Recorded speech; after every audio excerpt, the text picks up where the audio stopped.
ẹ kú dédé àkókò yìí gbogbo ẹ̀yin olólùfẹ́ ìkànnì Jígí Alára, ìkànnì 24 tó fi ìkàlẹ̀ sí ìlú Ìbàdàn ìpínlẹ̀ Ọ̀yọ́, ilé tí a ti ń sọ ọ̀rọ̀ bí àkọlé ìtàn tó jẹ́ wípé pẹ̀lú ìmísí Odùduwà ní gbogbo ọ̀rọ̀ tó ń jáde láti ẹnu wa. Ẹ̀yin olùgbọ́ wa, a dúpẹ́ fún bí ẹ ṣe ń bá wa lọ. Ojú tẹ́ fi ń fò wá kò ní fọ́, bẹ́ẹ̀ sì ni etí tẹ́ fi ń gbọ́ wa kò ní di tẹ́ náwó sí láéláé. Abdulkareem Nimot ni oníròyìn yín. Àgbákòńlá èèyàn 15 ṣe pẹ̀kí ọlọ́jọ́ wọn, 17 farapa yánnayànna níbi ìjàmbá ọkọ̀ tó wáyé nípínlẹ̀ Kwara. Ó kéré tán èèyàn 15 ló ti pàdé ikú òjijì tí 17 sì farapa yánnayànna níbi ìjàmbá ọkọ̀ tírélà kan èyí tó wáyé ní ojú ọ̀nà Ògbómọ̀ṣọ́ Olóoru ní òpópónà Okolówó ìpínlẹ̀ Kwara.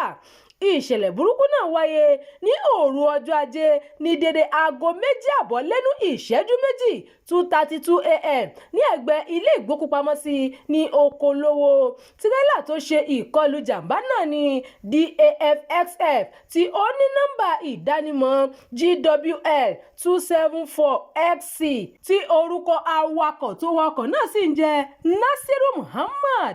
Àjọ ẹ̀ṣọ́ elétò ààbò ojú pópó ti ìpínlẹ̀ Kwara Federal Road Safety Corps FRSC ló fi ìṣẹ̀lẹ̀ náà léde.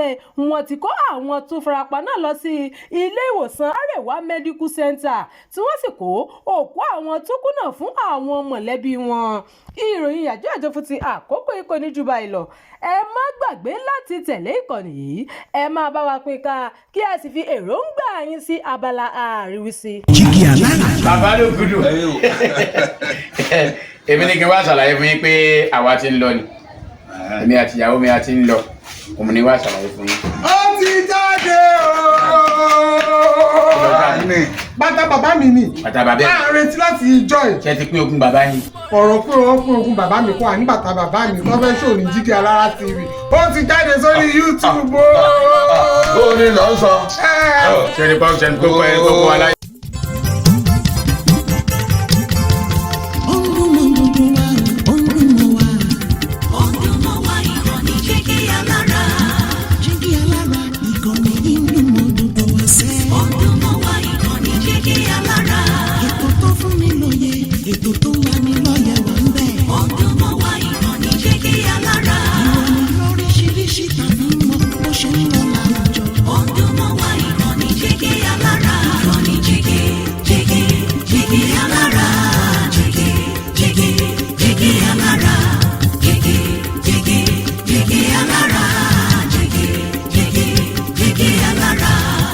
Ìkànnì Jígí Alára 24, bàbá gbogbo.